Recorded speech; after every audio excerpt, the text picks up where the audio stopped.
How do I get live video? I don't see anything.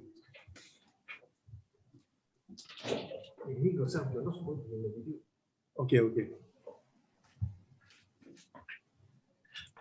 Yes, Kheng Soon, you can start. We are live. Yeah, but somehow you've disappeared on my screen. I don't know what happened.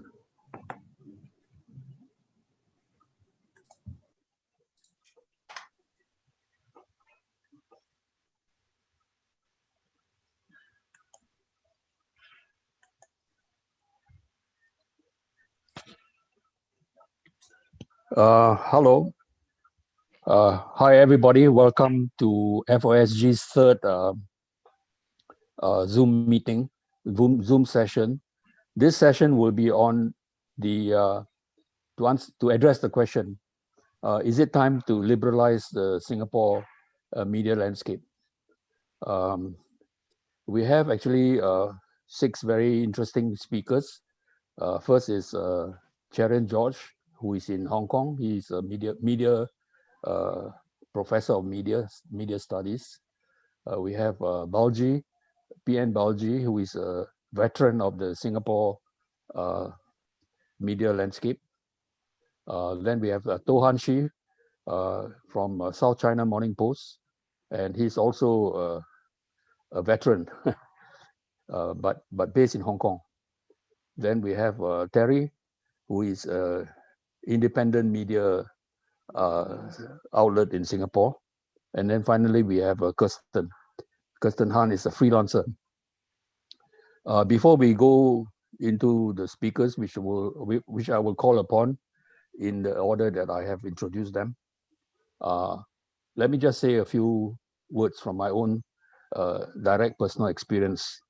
I was among the group of young Singaporeans in 1971 who responded to the events of 1971, in which the Lee Kuan Yew government closed down 3 newspapers: the Nanyang Siampao, the Singapore Herald, and the Eastern Sun, on the basis that they were all not serving the national interest.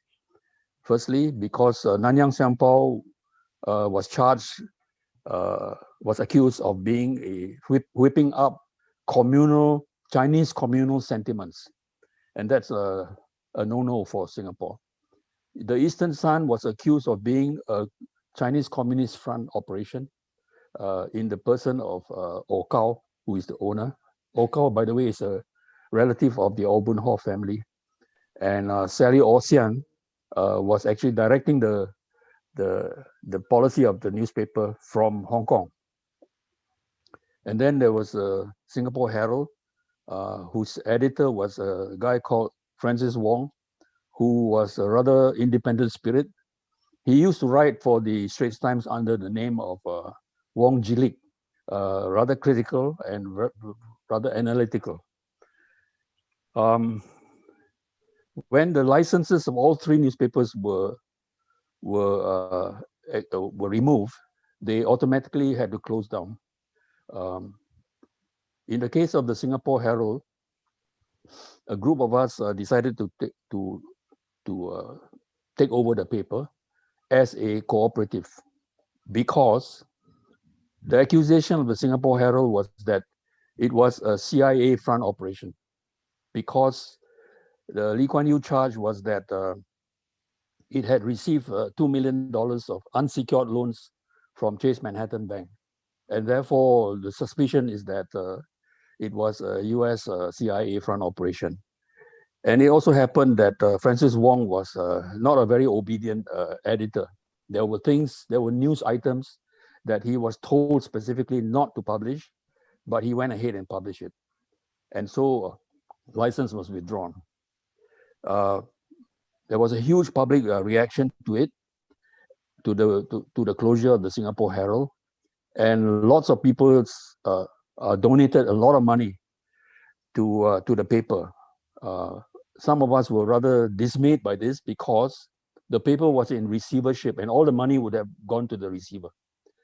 So we started a cooperative to hold the money, which was placed in the hands of Mr. T.Q. Lim, who is a lawyer, right, to be in charge of the money. And the composition of the cooperative was the chairman was actually Tommy Koh, and the very famous economist Lee Su-an was also a member, myself, a few others. We were told to apply for the license, had a meeting with Mr. Rajaratnam. Raja was very supportive of the idea. He thinks that we need a second English language paper in Singapore. But at the meeting with him in City Hall, sitting at the end of the table was Jake Yun Tong, who was the Minister of Culture. And Jake said very sarcastically, this is nonsense because this is just new wine in old bottles. So we didn't take much notice because Raja was calling the shots. So at a meeting with Raja in his house on Saturday morning, he was very supportive. But on Sunday, Lee Kuan Yew went to Helsinki to confront the Singapore Press Institute in Helsinki to make his case about why the newspapers had to be shut.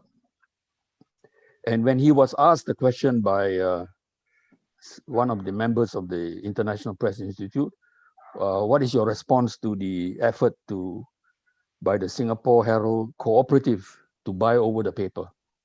He said that in a very sweeping gesture, it's a ploy. So on Monday, when we applied, we didn't get the license. So it's very interesting that for me, it seems like the whole newspaper press medium has come one full circle. And today we are faced with the prospect of the Straits Times English language paper being restructured. So this is the situation we are in. And I would like the panel to talk about the media landscape of Singapore and to address the question, why is it time? Or in fact, the time has not changed, that we still need total press control, total press monopoly, right? But it's not quite entirely a monopoly because we have other forms of media outlet, social media, and so on. So I would like now to ask Cherian to give us a broad overview of the situation in the media, right? And then we will follow from there. So Cherian, can you come on, please? Thank you very much, Kheng Soon. First of all, thanks for inviting me, but I think more importantly, thanks for still caring after 50 years. I think many people would have been discouraged and given up hope, and it's wonderful. And I think maybe I'm just bloody-minded. Maybe, but any journalists should wish for more bloody-minded and caring citizens like you, sir. So I think thanks very much. Well, I think if you've read some of my pieces, you know I have strong views on this topic. But I thought it might be more helpful for our discussion if I took a step back and made 3 broad observations about the debate so far. First, what exactly is the problem with the national newspaper company? I think we can specify 3 separate issues. One is the breakdown of the century-old business model that used to allow media organizations to invest substantially in the kind of journalism that helps people become better citizens, news and commentary about public affairs. Such journalism used to be bundled with more entertaining news as well as with advertising. The internet has disaggregated this bundle, exposing the cruel fact that public interest journalism by itself is not something that enough people are willing to pay for. It is what economists call a public good subject to market failure. 2, the PAP government's chokehold on public discourse prevents Singapore journalism from rising to its potential. Of course, the national media still perform a reliable service in many respects. The state is a huge part of people's lives. So if a news service provides timely and accurate news about everything from COVID-19 restrictions to school admission policy changes to new schemes for small businesses, such media will be generally trusted. But of course, in any country, there will be instances where the interests of the rulers diverge periodically from the interests of the people that they rule. And in those specific moments, that's when people around the world intuitively expect the press to speak up for them. But it is precisely in those instances where the government demands that the press tells the people that they are wrong and that officials are right every single time. This is not a formula for developing customer loyalty. Third, the SPH may have been suffering a leadership crisis. So according to this theory that many people hold, even given the digital disruption, even with government control, SPH should be doing better. And I think there's some prima facie evidence of a competency gap. Compare MediaCorp, right? Consider that MediaCorp's Tham Lok Keng had almost 20 years of industry experience when she was appointed CEO 4 years ago, including holding top positions in the highly competitive markets of Taiwan and Hong Kong. SPH, meanwhile, has been led by CEOs with zero media experience and in many cases, zero commercial experience of any kind for the past quarter century. Now, I'd agree with Corbin Wan that there is in fact no shortage of talented Singaporeans, including for topmost positions. Take Gina Chua, a former SBC and ST journalist who has run 2 newspapers in highly competitive markets, the South China Morning Post and the Asian Wall Street Journal. She's now executive editor of Reuters, a news organization far larger than SPH. So the talent is out there. I think all 3 factors, journalism's financial crisis, Singapore's press controls, SPH's self-inflicted leadership failures play a part. What's debatable is how big each factor is, to what extent they are interrelated, whether it is even possible to crack one challenge without addressing the other 2, and so on. And I predict that the disagreements that are likely to emerge even this afternoon in this discussion will be of this nature. What's the balance of blame for these 3 factors? My second big observation concerns our wishes for SPH. I think it would be unrealistic and unfair to burden SPH, or in fact any single media organization, with all our pent-up desires for a better media system. There are things that a large mass market news organization like SPH can do that smaller alternative media can't. But conversely, big media face certain limitations. For both economic and political reasons, they cannot stray too far from the middle ground.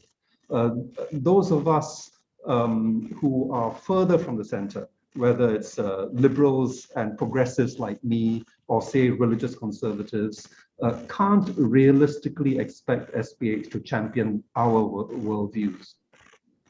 Having said that, SPH, I think, can be fairer and more representative, even within its current economic and political limits. I think it's reasonable to demand that SPH not shut out alternative views the way it does now.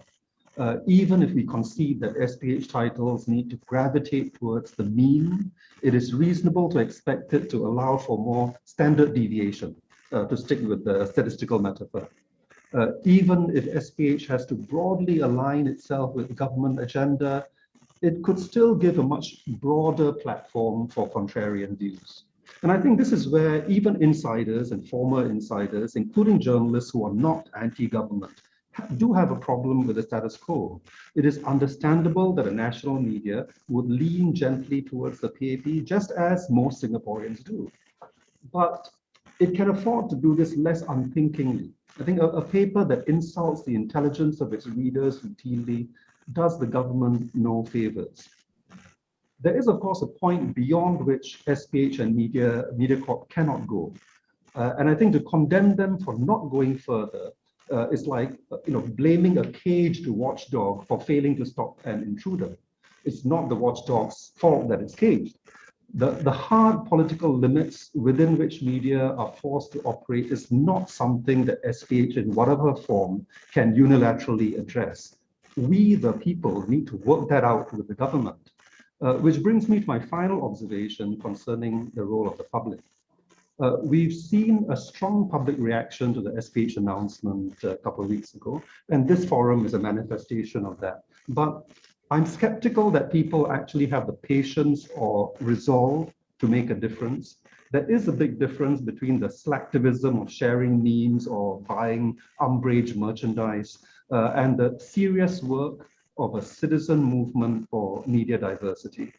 I know many intelligent Singaporeans were incredulous about statements made by the Minister S. Iswaran and SPH Media Chairman designate Khaw Boon Wan, who have acted as if political control of the press is a non-issue.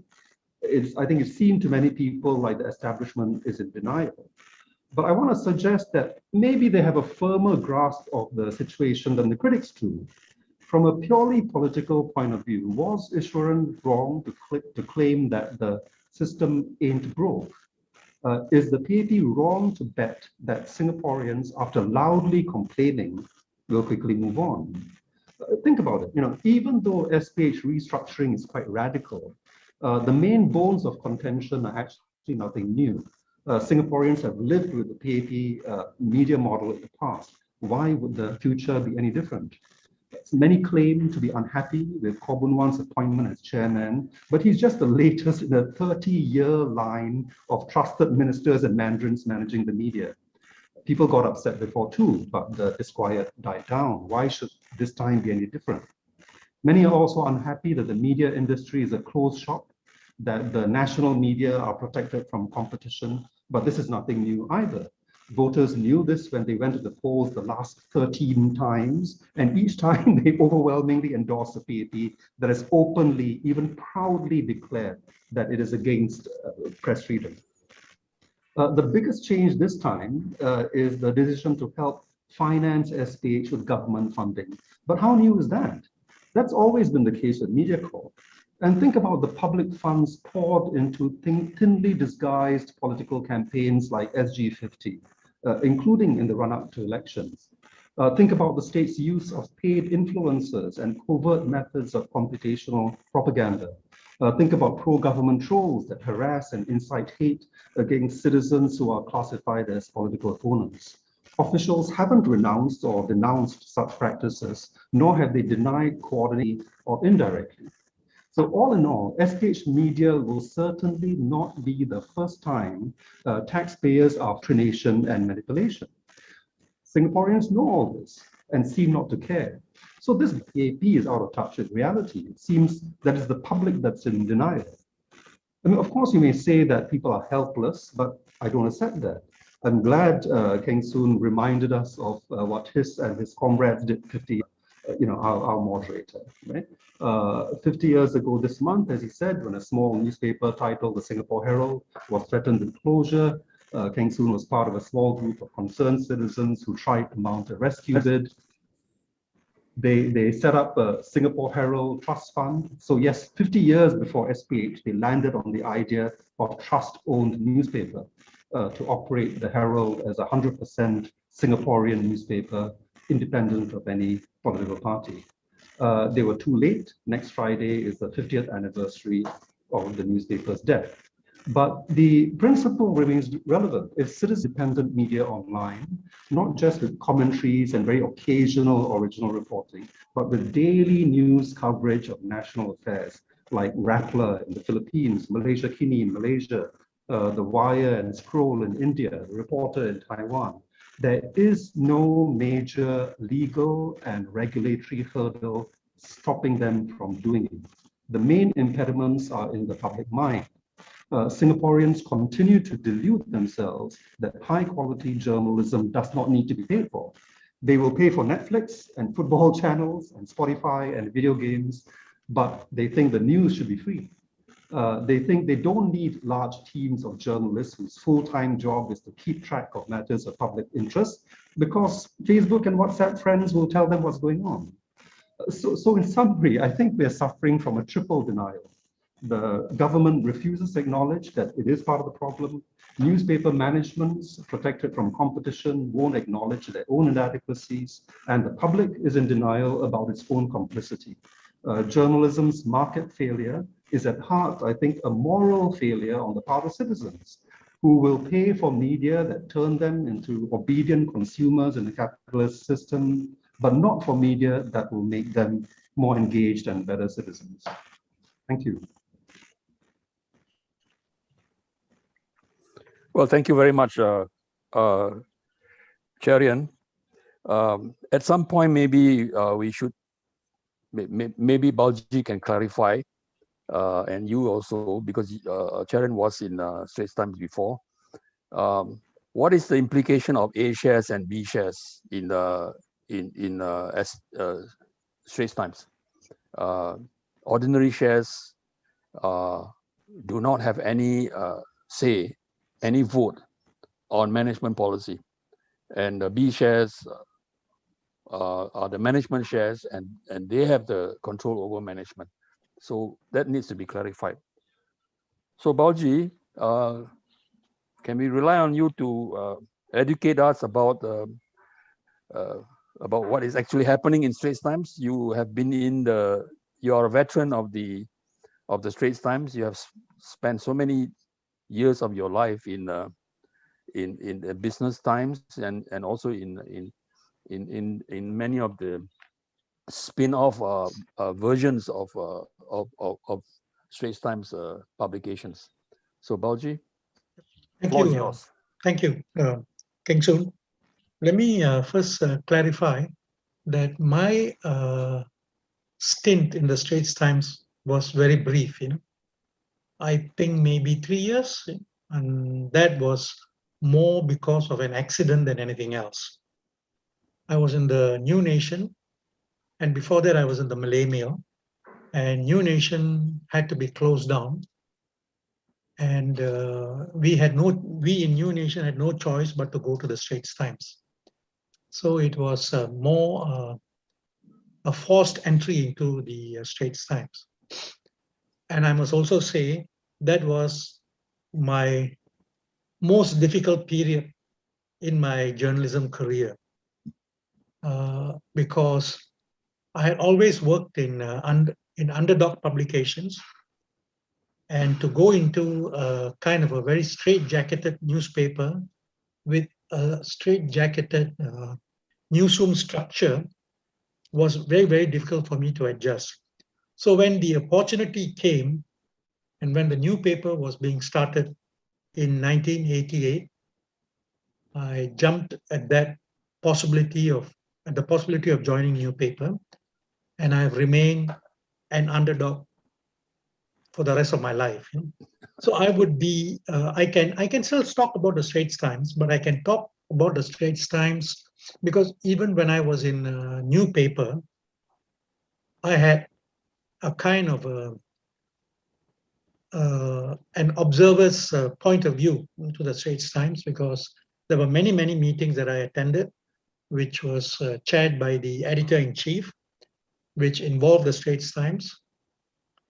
And I would like to say that the first point, or maybe the main point, is that, and I've said this before, that we had editors, who, I won't say who were brave, but who were prepared to kind of tell the government, even Lee Kuan Yew, that, hey, this thing I think is not good. If you force us to do this, this is not good for the government, and this is not good for the newspaper, for the media.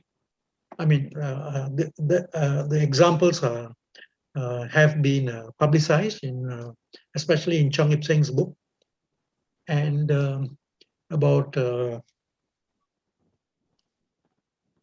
opposition politician Cham Si Tong, and versus Ma Bao Tan. So I don't want to go into those details because they are all published material. But and I was a listener, if you can call it, when the calls were coming from James Fu, and Peter Lim, who was the editor-in-chief, was in his with great patience, The way James Fu was Lee Kuan Yew's press secretary, right? Yeah, that's right. James Fu was Lee Kuan Yew's press secretary. Therefore, he was the direct link to the newspaper. He was the direct link. Yes, absolutely. Yeah. And he and there were a number of conversations that went on. So Peter will say something to the effect that this is not good, because the readers will wonder where we got this instruction from. So it's not good for the media, and of course it's not good for the government. Then a couple of minutes later, he will call back. Obviously, he must have checked with his Mr. Lee. Will come back, and Peter Lim will put up another argument maybe, and so it went on for a while, But Peter never gave in. He believed in that principle that this is not going to be good for the media, and this is not going to be good for the government. And in the end, he followed his heart and his mind. I'm sure that he will not publish the full results of Cham Si Tong and Ma Bao Tan, who are fighting the Potong Pasir election. Ma Bao Tan was fighting the Potong Pasir election for the first time. What Lee Kuan Yew wanted was to publish the full results. Peter said, we will not publish the full results, but we will publish what the PM said at the Fullerton rally, which is the top line results. So, of course, to cut a long story short, Peter lost his job, and Peter has never spoken publicly about it. I have never asked him why he quit. He quit, but he gave a one-line answer in Margaret Turnbull's book on the Straits Times, and that one-line answer was, a member of the board told me that your deputy is ready to take over. At that time, Peter was 53 years old. So for Peter to retire at 53 years old is a bit, kind of beyond imagination. So, and there are many other cases, of editors of that time. I won't say it's a pushback, but trying to explain to the powers that be that this is not the way to do things. Sometimes they have given in. No, I'm not saying that they were successful all the time. Sometimes they succeeded, but that success turned out to be, what shall I say, always it is the editor's blood that is on the floor, And another editor that I have a lot of respect for is Leslie Fong, who was the editor of the Straits Times. And he used to write columns. I think it was called Thinking Aloud. And Lee Kuan Yew was very upset with the columns. And he told Lim Kim San, who was the executive chairman at that time, to sack Leslie Fong. I know this because I was at one meeting where Leslie actually mentioned this. But Lim Kim San decided to do a deal with Lee Kuan Yew and to stop Leslie from writing columns, but he will continue to be in the Straits Times. But Leslie paid a price because he didn't become the editor-in-chief, which is the normal route. Editor of Straits Times becomes the editor-in-chief, and he was moved to hit the China desk. So people, the editors who are now in the Straits Times, for example, see all these things, right? And maybe, I can't read their minds, but they said, it's no point fighting the government because in the end, I'm going to lose my job and good salaries. Do I want to lose my salaries? Which is what Nyam Tong Dao said many years ago about ministers' salaries, that one of the reasons why they will not do anything against or speak against anything against the government because their wives will be upset, that they will lose their jobs and they may not have the high salaries that their husbands get. So the point I'm trying to raise here is, I think what is it that made the editors of that time, I'm talking about the editors of the 80s and 90s, what made them that kind of people, that we don't see now, and also that you would see that the kind of journalism that was practiced then is very different from the journalism that is practiced now. By that I mean that you would see stories which not so much criticize the government, but the stories written in such a way that when you read, say, oh, there's something, here, Today you can't even find that. I remember a couple of years ago, I was invited for breakfast with quite a senior minister. I was very reluctant to go, so I gave some excuse. Then second time, the PR minder came back and said, can we schedule a meeting on this time? I lied and I said I got a doctor's appointment because I just didn't want to, I was already out of journalism, so why should I want to meet the minister? And finally, the minder came back and said, you give a date and time, the minister will be there. And I had no escape route. So I went for the breakfast meeting. It was a good meeting, because I told myself, what am I going to tell of value to this minister? So I said, okay, this is what I'm going to tell, and which is what I told him. I said, I didn't talk about government control, but I did tell him that please tell all the ministers to stop making speeches. Because firstly, their speeches are so dull. Two, they are very repetitive. The points are being repeated. And thirdly, the language, is something that is, I don't think fits into a modern society, the kind of words that they use, And interestingly, that minister was just listening. He did not put up any defense. Maybe he asked a couple of questions, but they were not questions to push me back. He asked for elaborations, which I gave. And actually, I came out of that meeting quite hopeful. That was a few years ago, but obviously things have not changed.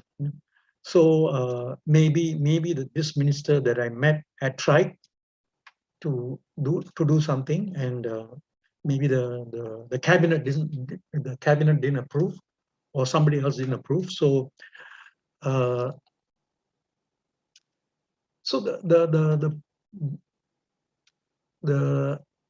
and this is the question that I wrestle with.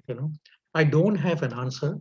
What made the editors, Peter Lim and to a certain extent Cheong Ip Sing and Leslie Fong, put up a strong case to sometimes not publish or not agree to a request by government? What was it?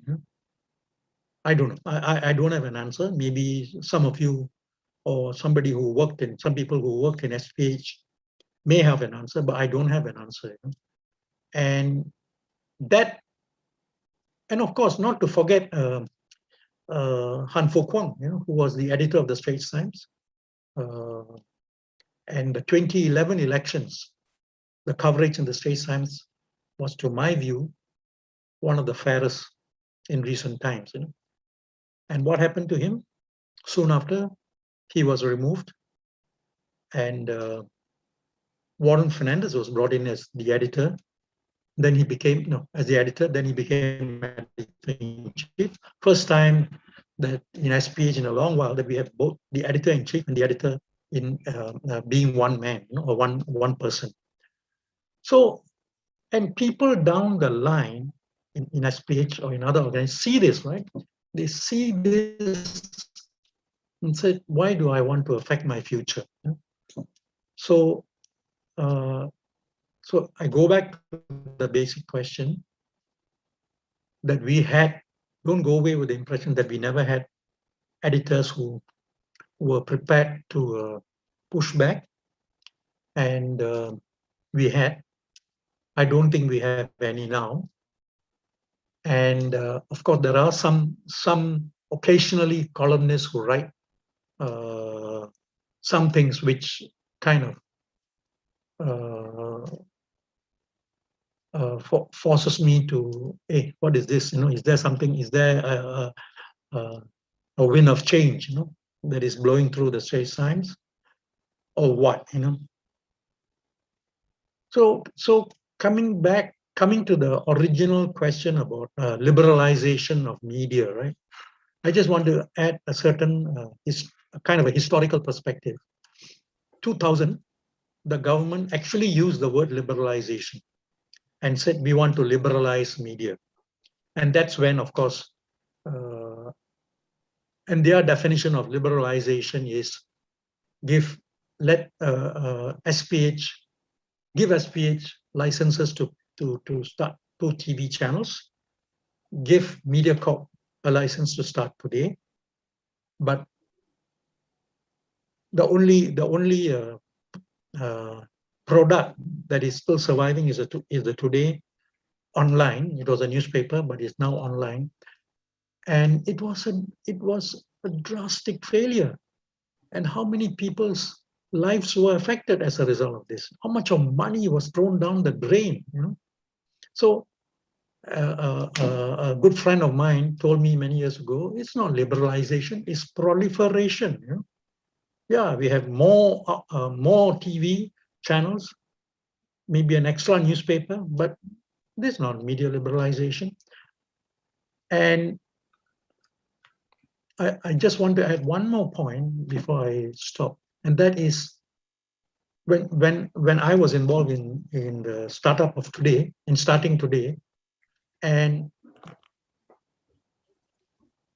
when we were planning what should be the concept of the Today newspaper, we finally came up with the idea of, for want of a better phrase, analytical reporting. And one of the young reporters, is a very bright girl, who then asked at that meeting, but won't the government get angry with us? Valid question, because the government never wanted analysis mixed with news. Government said, let's separate news and separate analysis in the analysis pages. But I felt that was the only proposition, the USP that Today had. And I told her, this is more than 30 years ago, I told her that I somehow feel in my bones that Mr. Goh Chok Tong, who was the Prime Minister, will not interfere. And in the 3 years I was there, Goh Chok Tong never interfered. There were attempts by some ST editors to campaign with government and say, how come Today can do this kind of reporting? I had heard of these comments being made, or representations being made to government, and I had gone and seen one of the ministers, and I told him, look, this is our approach, and I know that ST people have come to you, but we have to do this, And that minister told me, don't worry, I know the game that is being played. So I think it's quite sad, to see the kind of journalism that we have in the main media, and I'm so glad that we have an active social media. And when I mean social media, I'm not just talking about Facebook and people shooting from their hips, but I think there are more serious discussions going on. At least 2 groups or 2 people have already put out on online that they want to start some media outlet, some kind of media outlets, and asking for writers and those who are interested in supporting this. So I am, and of course, the other one that is also worth looking at is academia.sg, because they are using academics, and I've read some of the pieces. They are written in a way which is not normally written by academics, which is easier for an ordinary reader, to go through. So I am somewhat hopeful, and we will have to wait and see. I'll add. I think I should add. I think I should end in that note of optimism. Right.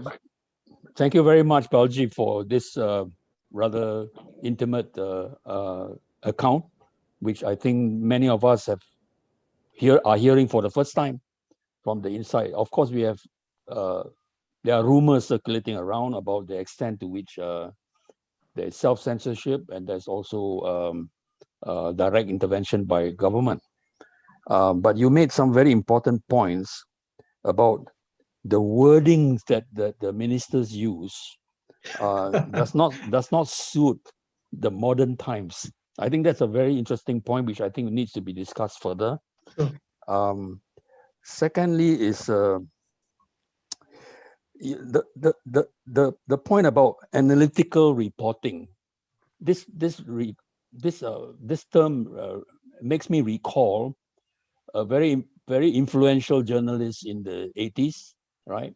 She used to write for Straits Times as well, and she coined the term in defense of government role in news reporting.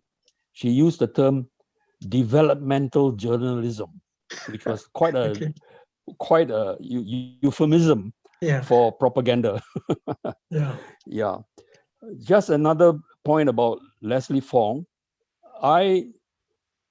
I'm very glad that you mentioned Leslie, because I've been puzzled with Leslie for a long time, because I remember that when we were organizing the cooperative to take over the Singapore Herald, we had a meeting in my office, and lo and behold, Leslie appeared at the meeting.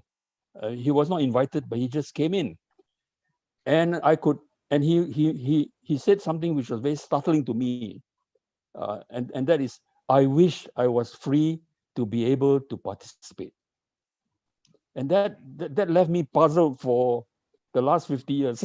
No, you shouldn't. Kheng Soon, you shouldn't be puzzled, because he was working for the Straits Times, right? Yes, of course. So to come in and support Herald publicly, it's very unusual. It's not the right thing to do, as nothing else, as a corporate citizen. He wished he could, you see, and that indicated to me a certain liberal side of him, right? Yeah. And then recently, in an article that he wrote in South China Morning Post, tangentially making reference to the failure of the Venetian state because of too much commercial interest by senior leaders of Venice, right? And how that led to the downfall of Venice. And I thought that was a veiled criticism of Singapore. So now that you tell me about Leslie's activities in Straits Times, I'm so glad you told me that, because I understand Leslie better now. Okay. Yeah, I actually have more examples. Yes. Of Leslie's, if you want to call it independence, but I will not delve into that. So I just gave one example, maybe. Yeah. Maybe later on we can have sure. a chance. You can ask me. Yeah. Okay. So now I would like to ask Han Shih, because Han Shih has also had some entanglement with the Singapore press, right? And no, very little, actually, to be honest. I mean, not in a bad sort of way. No. No. Entanglement meaning that you were somehow involved in the media landscape of Singapore. Yes. Right. And then you went to Hong Kong, and I would like you to talk about also the sense of freedom that maybe you feel in Hong Kong as opposed to the feeling in Singapore, right? Right. And also you have of course been observing the Singapore situation very closely, since you are a Singaporean. All right, so let's hear your story. Right, I'm a Singaporean who's been living in Hong Kong for 18 years. I work for the Business Times in Singapore, which is an SPH newspaper from 1995 to 2000, covering the dot-com boom and bust. In my 18 years in Hong Kong, that included 10 years as a business reporter for South China Morning Post. And after I left the Post in 2015, I worked for two specialist financial publications in Hong Kong. And now I'm a chief analyst of Headland Intelligence, which is a Hong Kong risk consultancy that does fraud and corporate investigations. So yes, I personally witnessed the contrast in press freedom between Singapore and Hong Kong. You know, first of all, to be very fair, I'm very grateful to Patrick Daniel for hiring me into Business Times, because when I was in Business Times, the reporter on dot-com boom and bust, which is the internet was a very, very new phenomenon. And I sensed the Singapore government didn't fully grasp it. So actually I had a lot of leeway in reporting, and I sensed very little censorship when I was in SPH. I'm very grateful for my time in SPH then. But having said that, when I went to Hong Kong and I was a reporter of the South China Morning Post, in 2003 or 2004, my editor asked me to write a story about this new free trade agreement between Hong Kong and mainland China. The Chinese government were pushing this new free trade agreement called CEPA. Around the time, 500,000 people marched and protest in Hong Kong. So many people saw that as a kind of an economic sweetener to give to Hong Kong people so they'll be less rebellious against Beijing. Then my editor at South China Morning Post told me very strictly, saying, don't you write it as a propaganda article. Don't say it's a wonderful and perfect free trade agreement. You know, don't point out the problems it has, okay? So, which I duly did. You know, I wrote a story in South China Morning Post pointing out its flaws and imperfections. So I later related this incident to a Singapore lawyer and asked the Singapore lawyer, if I were a reporter in Singapore and Singapore struck a big free trade agreement with China or America, would I be allowed to write a story saying that this free trade agreement is not perfect, it's got lots of problems? Then the Singapore lawyer sarcastically replied, you can, on Talking Cock, which is a satire website. So that gives you an example. And another example is when I was in South China Morning Post, one of the factors I was graded on is the ability of the reporter to be skeptical about some information and data from the Chinese government. I mean, I don't know if that criterion is still there, but it was there when I was in South China Morning Post. And you know, but to be fair to the Chinese government, the central Chinese government data is very reliable and accurate. It's just the local and provincial governments that are not sometimes reliable. But you know, I think the best statement of the differences in press freedom between the two cities are expressed in the city's leaders. In October 2019, the Hong Kong Chief Executive Carrie Lam said, and I quote, "Freedom of speech is a core value of Hong Kong, and I completely agree that the media has a role as the fourth estate in monitoring the government," unquote. In April 1988, Lee Kuan Yew addressed the American Society of Newspaper Editors in Washington, D.C., and he said, I quote, "One value which does not fit Singapore is the theory of the press as the fourth estate. And in Singapore, because of our volatile racial and religious mix, the American concept of the marketplace of ideas, instead of producing harmonious enlightenment, has time and again led to riots and bloodshed," unquote. And well, the Press Freedom Index tell their story, you know. According to the Reporters Without Borders World Press Freedom Index, in 2003, Hong Kong's ranking in press freedom was number 56, but it fell 24 places to number 80 in 2021 this year. In 2003, the Singapore ranking of press freedom was 144, and it fell by 36 places to 180 this year. In 2003, China's press freedom ranking was 161, and it fell by 16 points to 177 this year. Now, so all these three places, Singapore, Hong Kong, and mainland China, their press freedom ranking fell. But the happy story is Taiwan, whose press freedom ranking actually rose. In 2003, Taiwan's press freedom ranking was 61, but it rose by 18 places to number 43 in 2021 this year. And you can indirectly see the good benefits of Taiwan's press freedom. It produces great film directors like Ang Lee. So I believe that press freedom creates cultural freedom, which creates, you know, great cultural industries like movie directors. But there are certain recent developments in Hong Kong which makes me think that there's a very high chance that the Hong Kong Press Freedom Index will fall even more next year. And one of them is a national security law, which Beijing imposed in Hong Kong in the middle of 2020 to stop the riots, the protests that were happening in Hong Kong in 2019 and 2020. And there are fears that the national security law would have a chilling effect on press freedom. Article 9 of the national security law says that the Hong Kong government will strengthen supervision, guidance, and regulation of the media on national security issues. Article 54 of the national security law says the Hong Kong government and the Chinese Foreign Ministry and the National Security Agency will strengthen their management of news agencies of foreign countries, Hong Kong and Macau. And the head of the Hong Kong Journalists Association, Kirsten, who used to be a South China Morning Post, said that the trouble is that the national security law also contains clauses saying that if you encourage or abet or hatred and unrest against the Chinese government, the Hong Kong government, you're liable to be charged under national security law. So according to this Hong Kong head of the Hong Kong Journalists Association, what if a reporter with a certain political slant wrote articles in sympathy of the protests or protesters? Will he be charged under the national security law for inciting riots against the Hong Kong and Chinese government? So far, almost no journalist or no one in the media industry has yet been charged under the national security law except one person, Jimmy Lai.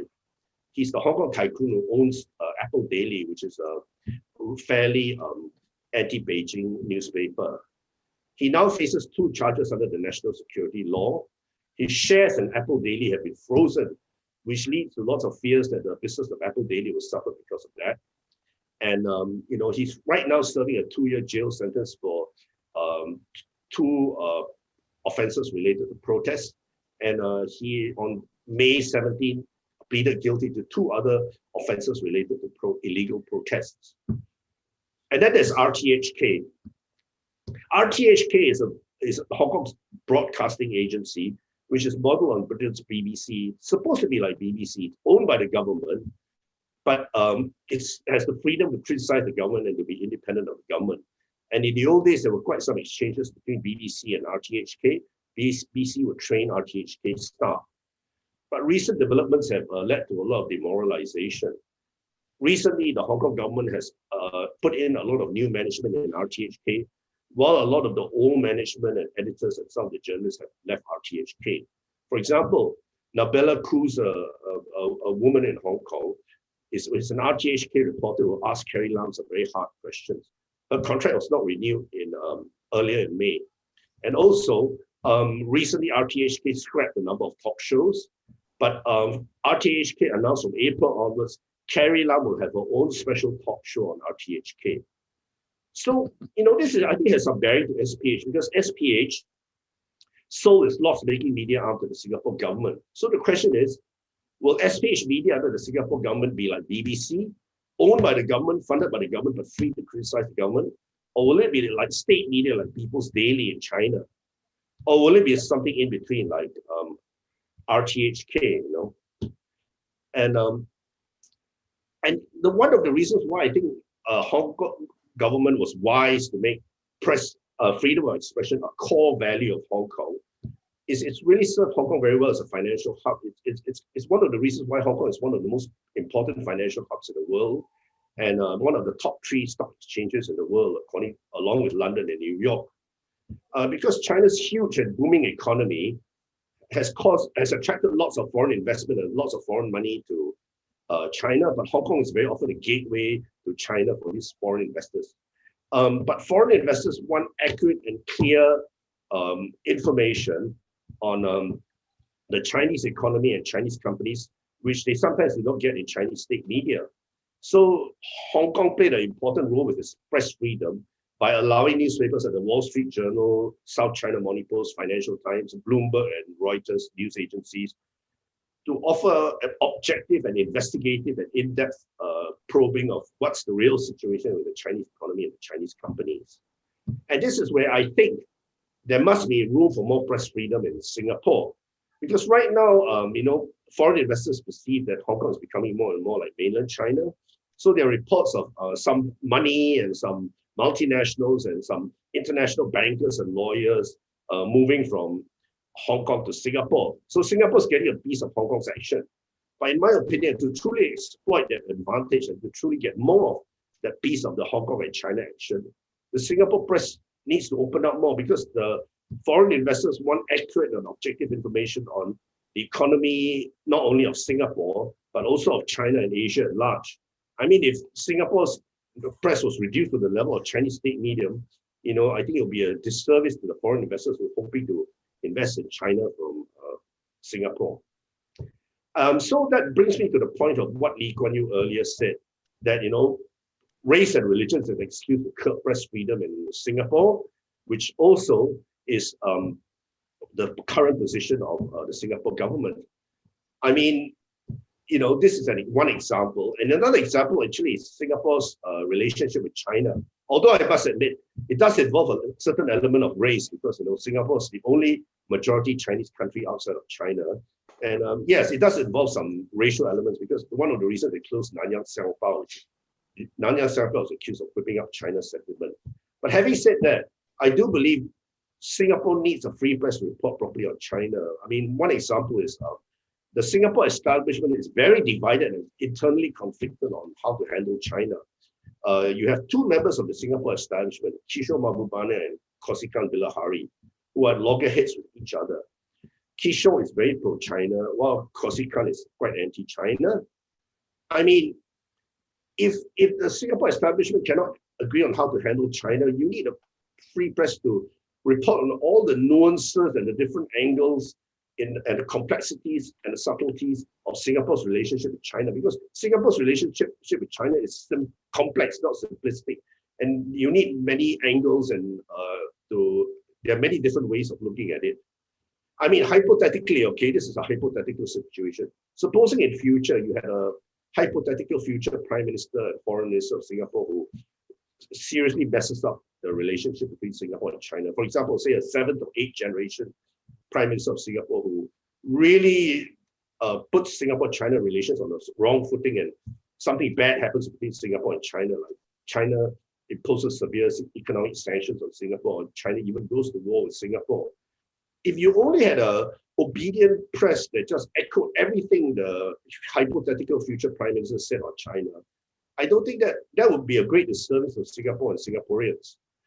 You need a relatively free press as a kind of a safety buffer to any potential future Singapore leaders who get things very wrong in their relationship with China. And then there are other areas outside of race and religion, which I think you need a free press on. For example, cryptocurrency, blockchain, and there's this new financial instrument called the Special Purpose Acquisition Company, SPAC. It's all the rage in America, although the Singapore and Hong Kong regulators are quite cautious about it. These areas are so new, thanks to the internet. The internet has thrown up these areas, cryptocurrency and blockchain and online payments are in end. That either there is no law against these new game-changing, huge, groundbreaking inventions, or the regulations haven't caught up. And therefore, the regulators and the government ministers or the government officials, whether of Singapore, or America, or China, or EU, won't fully understand it. Okay, I mean, Han Shih, can we just on this issue of financial information, can we also say that Singapore is quite transparent in the sense that, I mean, many of the international newspapers that reports on financial aspects is also available to the financial community in Singapore. So therefore, the question is then, is it necessary for say Singapore press to be that reporting on financial matters? You raise a very good point, Kheng Soon. I mean, the good thing about Singapore is that you can get in the Washington Post, the Wall Street Journal, the New York Times, and even the Falun Gong newspaper, the Epoch Times, which is banned in China. But well, I suppose, when there's certain things that involve economic transactions between Singapore and China, for example, say if Temasek Holdings invests a lot of money in an IPO, which it did, and then the an IPO got frozen, I would appreciate if the Singapore press is able to also report how much money Temasek got stuck in that IPO. It was the Wall Street Journal who broke that story. Yeah. Okay, so Han Shih, are you done with your? Just let me wrap it up in a couple of minutes. Yeah. So, I mean, a few years ago, the Monetary Authority of Singapore had what they call a regulatory sandbox for allowing entrepreneurs to, experiment with cryptocurrency without all the burdens of regulations. I think the Singapore government should have a kind of a media sandbox to give the Singapore media a measure of freedom also to experiment around with all these new areas. So, so I think in Singapore, there is a role for the press as a fourth estate, not only as an independent source of information for ordinary people, but also actually to educate and inform the Singapore government itself. Under the days of Lee Kuan Yew, the Singapore leaders sat on a tall mountain, the laws were fixed, they strictly implemented it, and they used the newspapers to impart their wisdom and their decrees down to the people below. But now the situation is more like the businessmen, the Singapore government, and the Singapore people are finding their way in a dark tunnel because of all these new technologies. You need the media with a light to shine the way for them. Yeah, thank you very much. And I think what the three previous speakers have raised actually is going to be quite interesting framing for Terry. Okay, let me give you one question, Terry, and that is what Han Shih talked about, the media sandbox.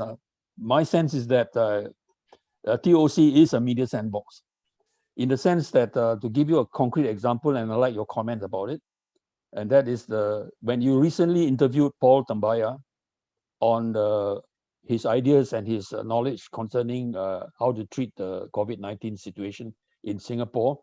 It is so patently obvious why Paul is not allowed, his voice is not heard at all on Straits Times, and it took you to interview Paul.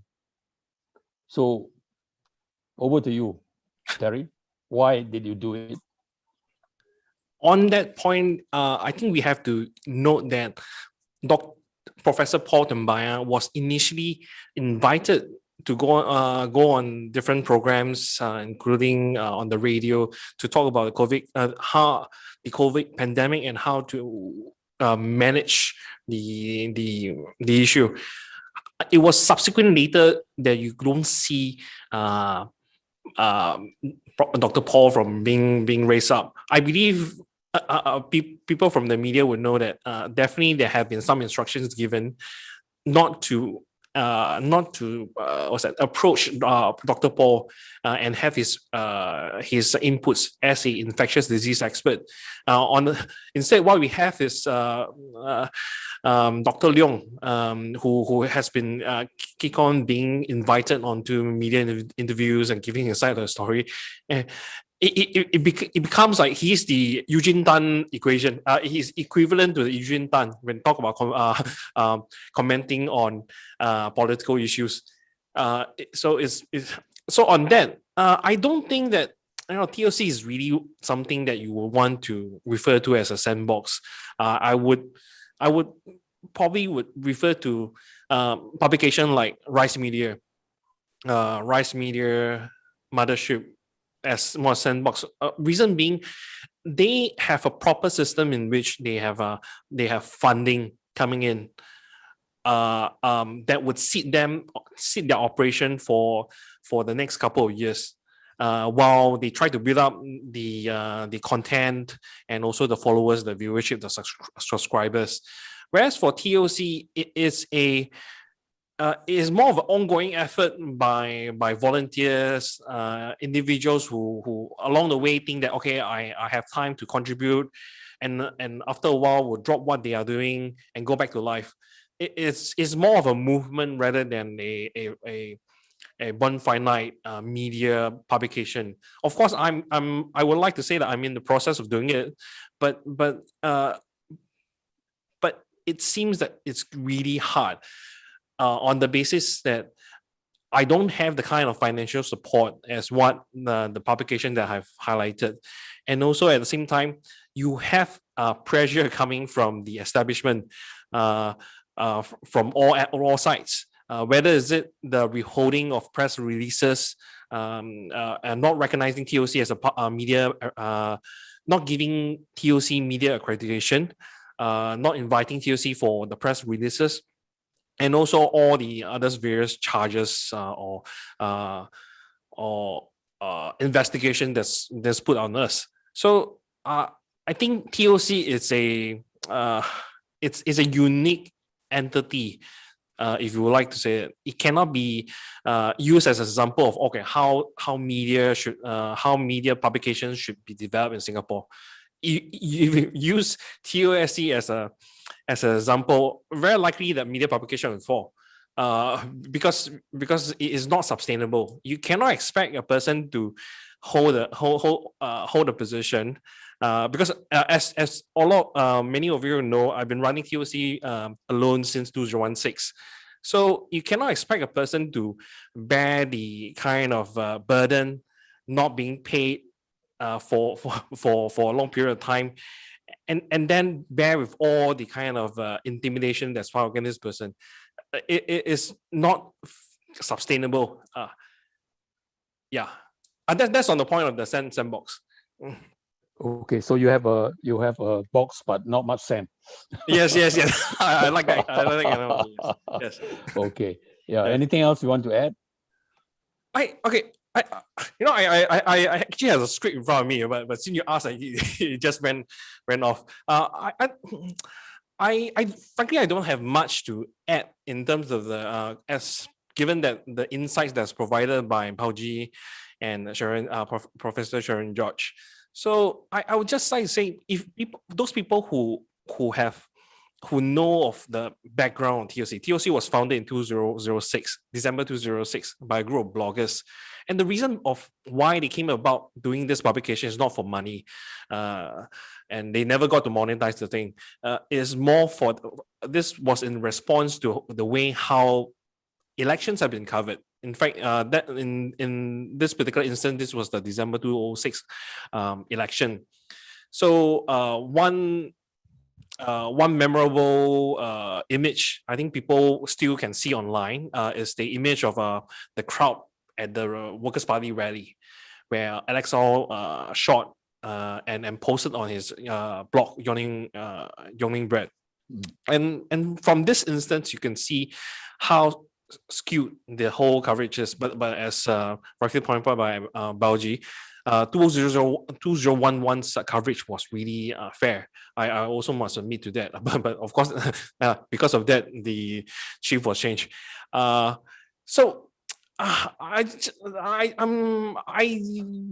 think I'm better answering questions than to give my inputs. I just like to say that running a media publication, frankly, is pretty much impossible. There's a reason why RSF gave a ranking of 160 to Singapore. Not in terms of the media publication. People keep having this false perception that 160 is referring to SPH or MediaCorp. It is really referring just to the media environment in which the media outlets operate from. So in this 160, you're not being threatened. You're not having death threats. You're not like being kidnapped. But the thing is, every minute of your life as an independent journalist, you have this nagging feeling behind your back that the authorities are out to get you, even if you are speaking the truth, even you're writing the facts. But just because you're writing the facts or writing inconvenient truths of the national policies, someday or another the establishment will get to you. Do you know that after my first encounter with the police over the criminal defamation suit, every time my bell ring, I would think that the police is at my door. So that's the kind of mental stress that one would feel as an independent media, because for the people from the establishment, what they'll get is likely the editor would, correct me if I'm wrong, but the editor would likely be contacted by the ministry. The editor will give a scolding to the writer, and that will be it.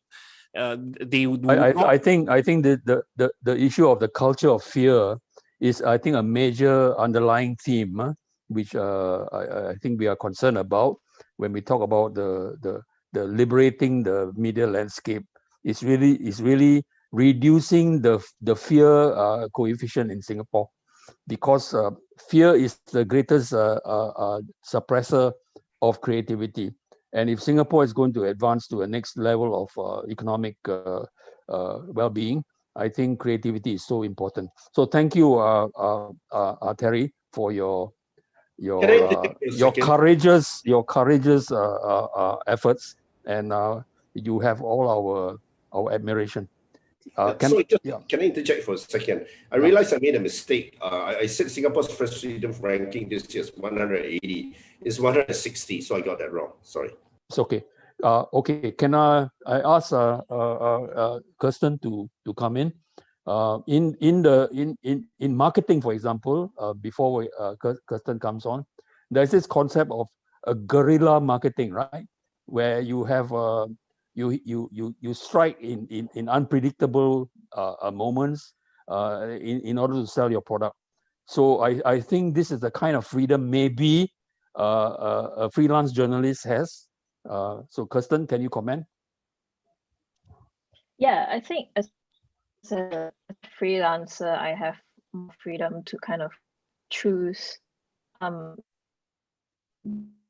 sort of stories I do, the sort of things. So I'm not being necessarily signed by an editor to, today go and cover this, today go and cover that, which sometimes happens, not very often. So I get more freedom to kind of choose what I want. But then at the same time, we cannot depend on freelancers like me to fill the gap of daily news coverage. You don't have, it's such a big operation. The amount of the daily news that you see printed in the newspaper is only a portion of the work that the journalists actually do to produce that. For every interview that makes it in the paper, there might be other people that talk to that they've not quoted, people they've spoken to on background, events they went to, and only like 1 hour I just spent the whole afternoon here. So like as a freelancer, I don't have the time and the capacity to do that kind of news coverage, right? And it's not a Singapore problem. Like globally, there's very certain, especially like in bigger countries, but local news reporting, right? The thing of local news reporting, you can't depend on individual freelancers to report on municipal matters in like small town Wales, or everyone's clustering in the UK on Westminster, but it used to be really valuable journalism that small town journalists would go and sit in the town councils and the town halls, and that sort of reporting is now gutted, and that's gutting communities because they don't have information what's happening in their own backyard. So that's a big thing. But I think today I'll talk about like the experience of being a freelancer. I think we talk about the culture of fear, but I think one thing journalists definitely talk about when we meet each other, but don't talk a lot about, is also what I find to be increasingly a culture of pettiness and tedium, which is that lack of press freedom doesn't just affect the way that journalists work, it affects the entire ecosystem. I think it changes expectations from journalists and the public, but also people work with journalists, right? So for example, the way that government call people, they work on this principle that the government needs to be accountable and transparent to people, therefore we should respond to journalists' inquiries. It's more like journalists beg you to give us, can you give us this data, that data, and it's actually very difficult to get information. So as a freelancer, I think these are some of the realities. So like TOC, I do not get media accreditation from the Ministry of Information. On a day-to-day basis, it's not necessarily a big problem, but it brings in a lot of inconvenience. So for like if you cover court cases, a freelancer like me is not allowed to sit in a media gallery. So I can't just come in and out of court and sit in a media gallery my laptop. I have to queue in the public gallery with everybody else. If the public gallery can't get in, I do not get to join in on press huddles. Like, so if the AGC press officer is doing a briefing to the press, they only do it to accredited media. I have been in press huddle. I was kicked out because they said I didn't have accreditation. I do not get the press releases. I do not get the invite to the press conferences. Usually this is not a huge problem because as a freelancer, I don't really do breaking news in the same way. So, you know, if you get a bit, the Straits Times will carry it all for you and then you pick it up off the Facebook post or the government's release, or this is what the mainstream media is for. But then the daily sort of regular interactions with government offices, government can be very frustrating and really affect the journalism that can be done. So if most of the time they're not replying to you at all, and you're getting stonewalled and there's no freedom of information legislation that you can apply to require them to give you information, then it is very difficult for certain stories to be told, right? It's very difficult to get data. And a lot of journalists have a lot of different stories about really kind of quite ludicrous experiences. So for example, one experience I've had was I was doing a story about migrant workers and the labor court. And the story was basically that migrant workers were going to labor disputes. Even if the labor court ruled in their favor, there wasn't a lot of power that they had to enforce this ruling. So if you win the labor court, your employer still won't pay you. The migrant worker only has a 2-week visa left. And if in that time the employer doesn't pay you, you get repatriated and then you can't really do anything, right? So I wrote labor court email and I said, you know, what do you have to say about all these problems? NGOs are, you know, pointing out that there are all these troubles. What processes does the labor court have to ensure that the employers are blah, blah, blah. And then for quite a while, I think it was 1 or 2 weeks. And then the response was, they sent me a PDF brochure to bring my IC to MOM to lodge a labor court claim. So they basically just sent me their like press public collateral or how to lodge a labor court claim. It's not what I asked, right? Like I often send in questions, I don't get an answer, or if I do get an answer, it doesn't actually answer my question. Like I wrote in and asked, what does Singapore legally mandate that domestic workers live in the house? The answer was all countries legally mandate domestic workers to live in the house, which is not what I asked. I get that all the time. The most honest one I had was a government comms officer who, after he received my questions in email, called me and said, to be very honest with you, I will not get clearance to answer your questions from my superiors, but I'm very sorry. So I piled all the press statements that I could find from our minister that tangentially relates to your question, and hopefully you can extrapolate information from there. And that was the best he could do. And that was what I appreciated. At least he was upfront about why, right? But this is very much telling of the sort of relationship, right? That government comms officers are not used to being pushed or feeling like they are obliged to be transparent and accountable. So the relationship that they have power and you are begging for information, and not that their job as officers is to facilitate this communication with the public and the media. And it's very difficult to do things. And as a freelancer, can still just write, the government declined to respond. Or increasingly, what I do is I just include my story, the questions I sent, and then the lack of response, to be transparent about just what happens.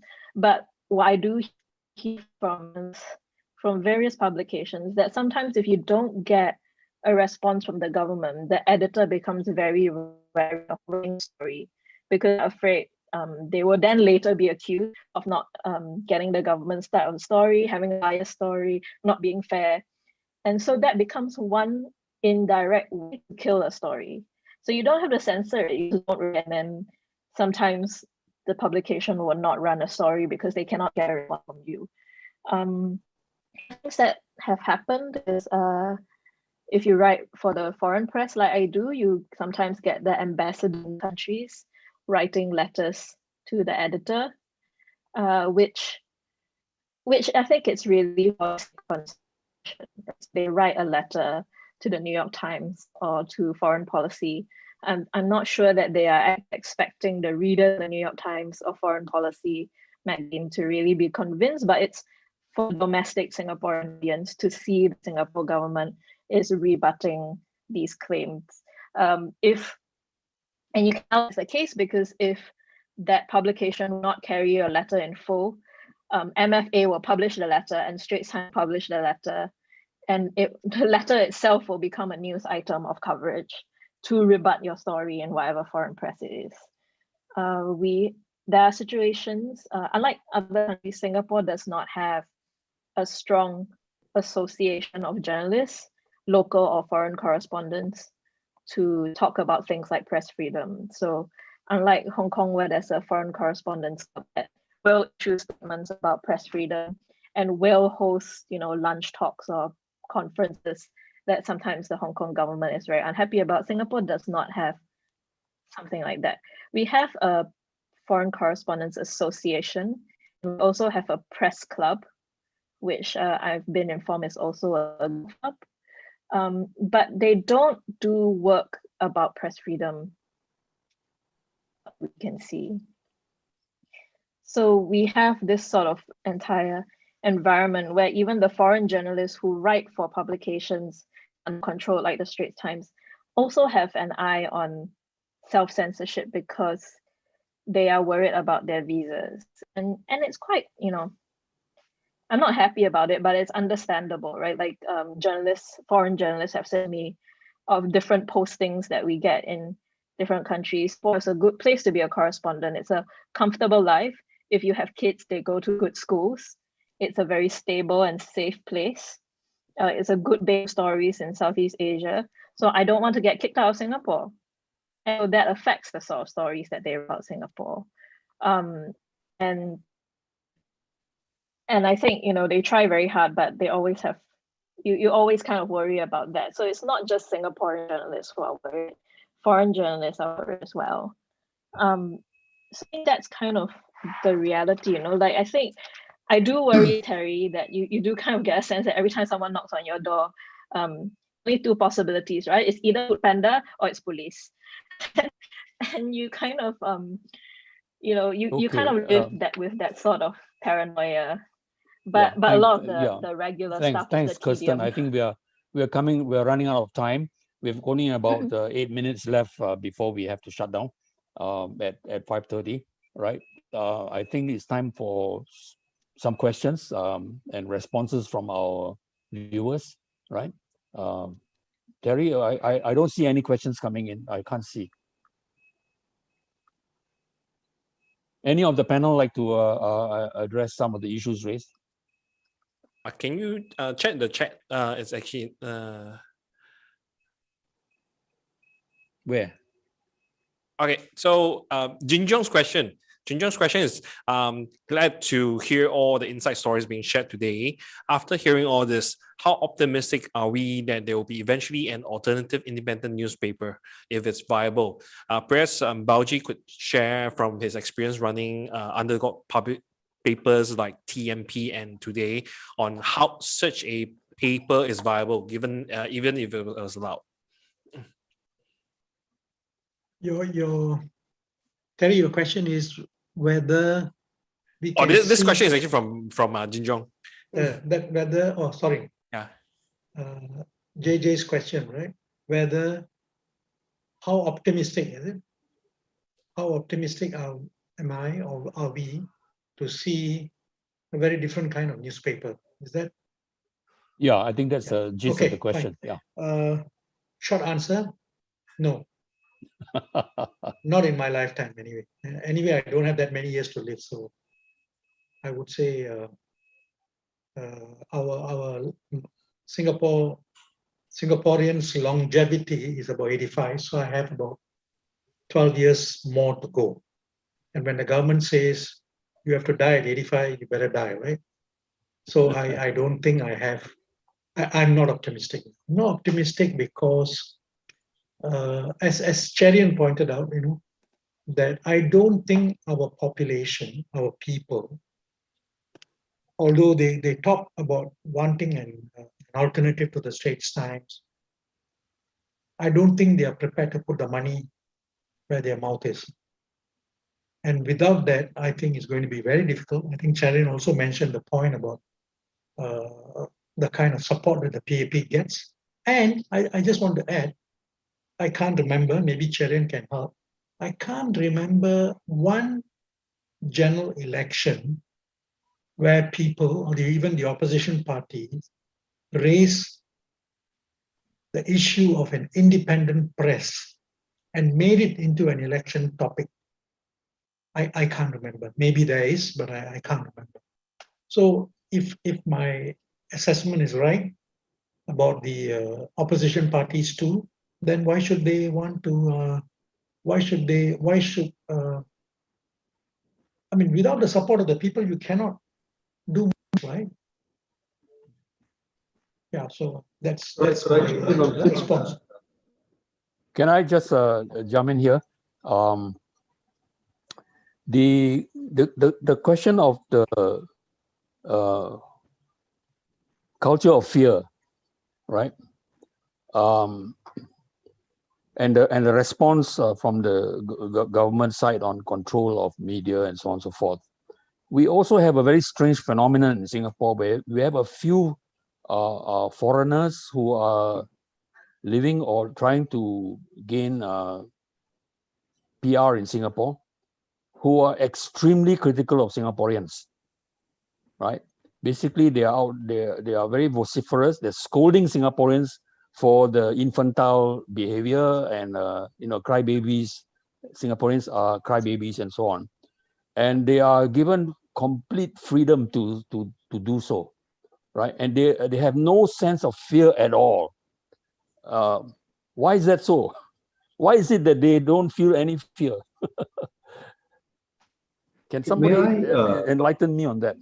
I add some nuance to volunteer some nuance to Balji's question, but maybe before that, I think the answer to what you said, what your question, Kheng Soon, is actually in Terry's comment earlier that there may be resistance to speech that people don't like to hear, but there's a big difference between getting scolded politely and having a knock on your door by the police. So the standards are not the same. But going back to Balji's comment, I would say never, right? Because I mean, I agree that looking at the status quo, it does not seem that Singaporeans feel bothered enough to put their money where their mouth is and support independent online media. And I hope this point was not missed in my remarks, right?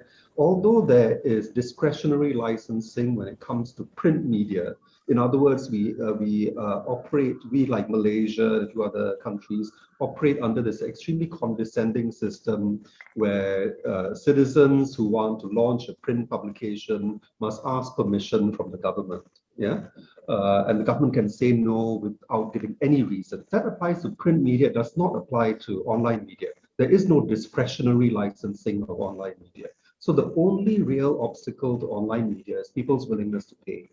Yeah, if you look at other countries, I think Malaysia is an interesting comparison. Decades ago, as apathetic as Singapore was, even Hong Kong in many ways as apathetic, just money-minded.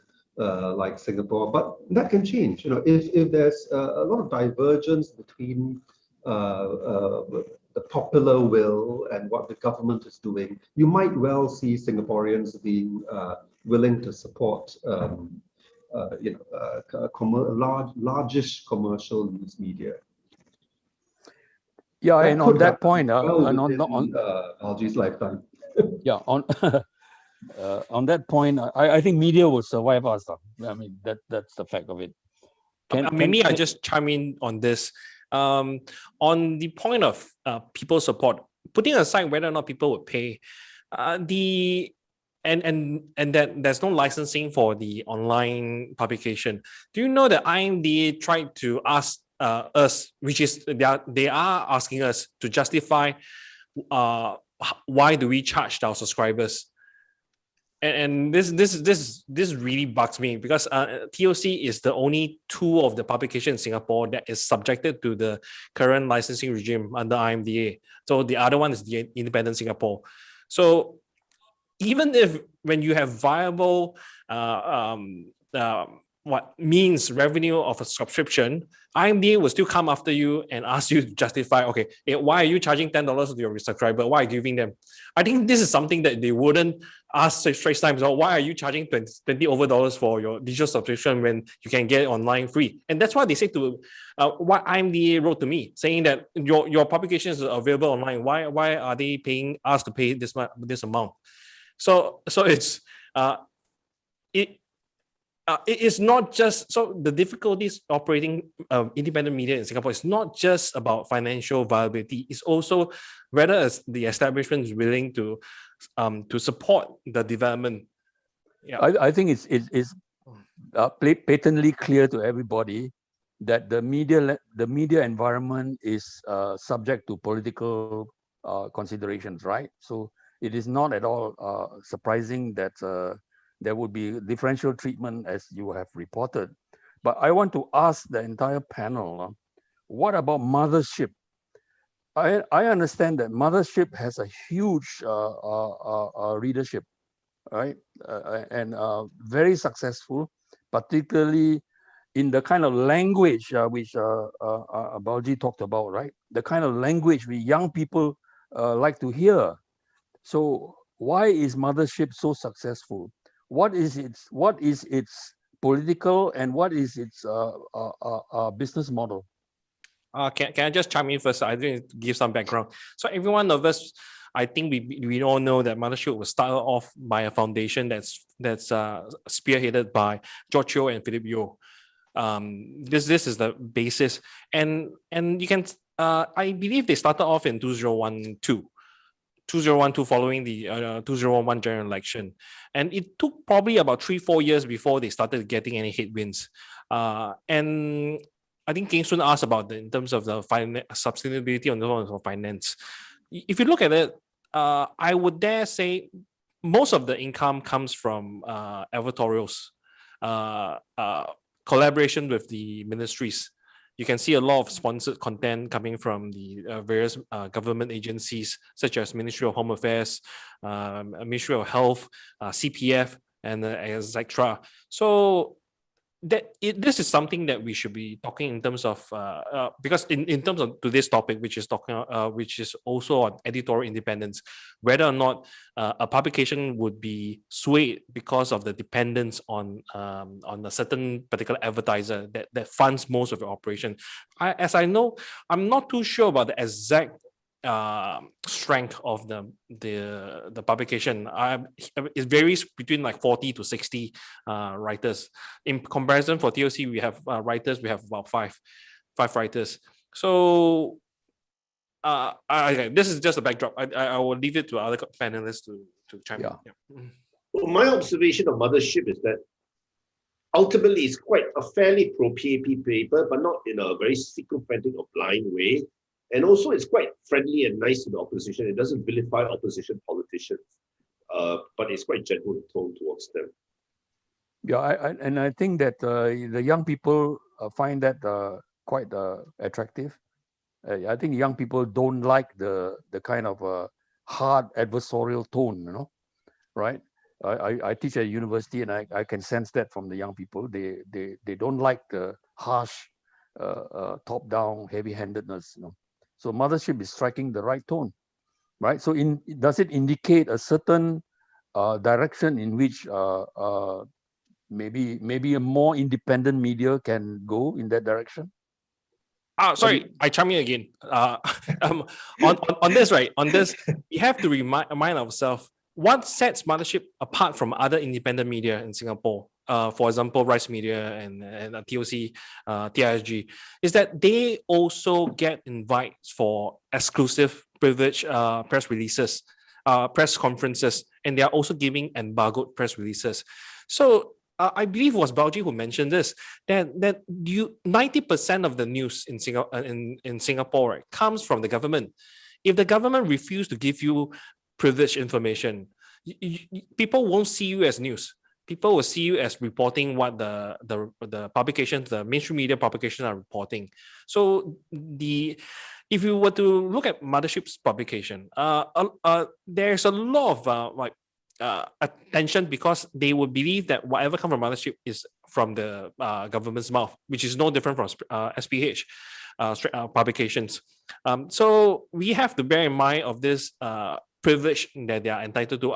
And remember, I think it was the cabinet reshuffle announcement. The cabinet reshuffle. Was it that? Oh no, Heng Soon is stepping down. Who were the publication being invited? SPH MediaCorp and Mothership.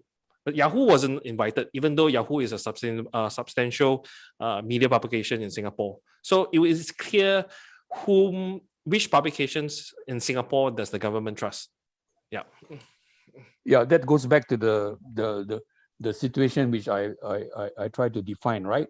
That the media landscape in Singapore is controlled and shaped by politics. So that is the answer to your point. But I want to ask if I could add something. Yeah. Sorry, if I could add something about Mothership, it's also come under a lot of criticism in terms of the journalism that it does. That a lot of it is clickbaity, a lot of it is repackaged social media viral posts. A lot of the criticism among like young Singaporeans that I've seen is that it also repackages viral Twitter posts without permission from the original person. So sometimes like you get picked up by the ship and then you get exposed to a wider audience than you ever expected, or you get missed or whatever. Or it's also seen as cannibalizing the sort of content that other people might produce, whether it's for their own Facebook and we're making money off it is one other thing, but then a profit-making media organization to then pick it up is also seen as quite unethical. And so that's a lot of the criticism that I've seen. So not specific to Mothership, although Mothership does it a lot, but like it's something that a lot of online websites around the world do, that they resort to this sort of clickbait to make profit, and it does make profit. You know, if you get clicks, you sell advertising, you sell advertorials, it does make money, but it's not journalism. It doesn't help press freedom or the journalism environment as a whole. And sorry to chime in again. The Mothership's model is very interesting in the sense that it really begs the question of how SPH publications are being run, because a lot of the viral content that Mothership publishes actually come from 联合早报, 晚报, the Chinese tabloids. Why is it that none of the English publications by Straits Times utilize that? Instead, is Mothership that utilize the journalistic content coming from the Chinese reporters and making use of it and benefiting from it. Why doesn't the English media talk with the Chinese media so to use the same content rather than like wasting all the effort? Yeah. Okay, I think we've run out of time. We've gone way beyond our time. I think we could because this is a stream. If the audience would like, we could continue for, let's say, 15 minutes. If there's any question that they would like to address. Well, we have actually another 5 minutes more. If we reach we reach 5:45, all right? Yes. Yes. Can I ask Cherian, is it an Asian thing, that we do not really have investigative journalism? Because the point which was made earlier by I think was Terry, right, about being invited to, and Kirsten also, being invited to government press conferences and getting information and so on, right? Why is it? I mean, I've been looking at, for example, the Gray Zone, right? These guys in America, they do a lot of investigative journalism. They dig a lot in all sorts of places, right? They're not dependent at all on official sources of information. They in fact try to investigate behind the official information. Why is it that this is not happening? Or maybe it should happen? No, it is happening elsewhere in Asia. In that respect, Singapore is very un-Asian. And can you give some examples? Well, one of the leading investigative journalism centers, I would say, in the world is the Philippine Center for Investigative Journalism, PCIJ. It's been around for decades. It's gone after corruption, highest level, and so on. Even China has, there are books written about investigative journalism in China. It's much, of course, it's much harder now in the last, 5 years or more post Xi Jinping, but it's since the 2000s, 1990s, enough investigative journalism in China is said to write books on, both by mainstream sort of commercial newspapers as well as more independent media. India has had it. I mean, there's no shortage of investigative journalism in Asia. Singapore is an extreme exception. In some countries, in Asia, investigative journalism has been able to rely on pretty good right to information laws. Like India, for example. China, of course, has open government laws that are even more advanced than Singapore's, right? So you can actually ask the government for information. But other places, like the Philippine Center for Investigative Journalism, for example, started its work, long before any freedom of information law was introduced, and I suspect, if I'm not wrong, there still is no freedom of information law in the Philippines. It doesn't stop determined journalists and their funders from. So would you say that the great importance of the freedom of information law, it is necessary? I can see straight away that in the United States, it's because of the freedom of information law that it's not just the US. I mean, I think it is a myth that this is a Western thing, that it's only liberal democracies that appreciate the need for it. In India, for example, it was lobbied.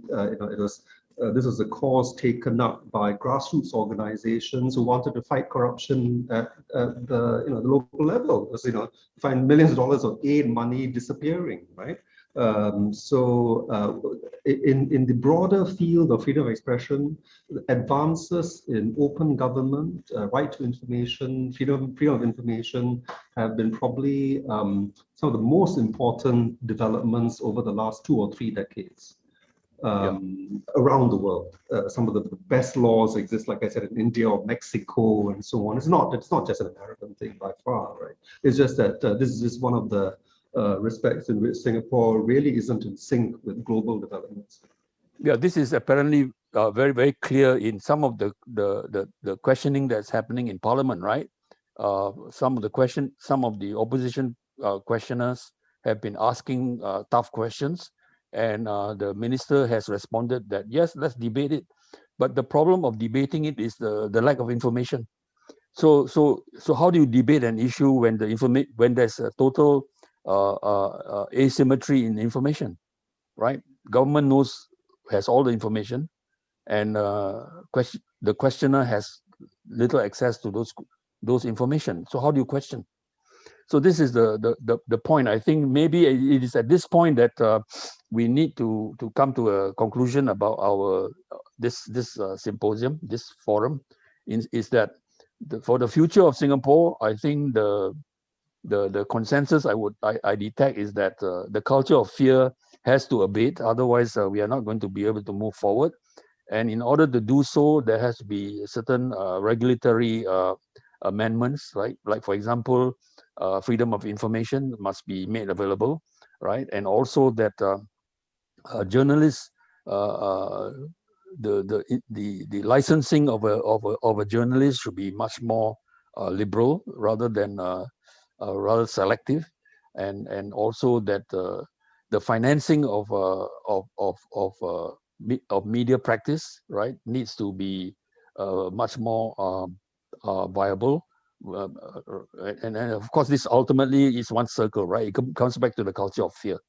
the finance will not flow if finances are afraid of adverse repercussions. If they were to finance news media that are considered to be objectionable by the powers that be. So it's a overall situation in which the Singaporean is not the beneficiary in terms of the opening up of the Singaporean mind, because in my opinion, without opening the Singaporean mind, the creative spirit of Singaporeans will not be flowering, and this is not to the benefit of Singapore. So can I thank the entire panel and all the participants? I'm afraid we could not have enough time to entertain questions from the general public, but maybe we should have another forum to discuss some of the issues that were raised today in greater detail. So thank you all very much, and thank you. That's it.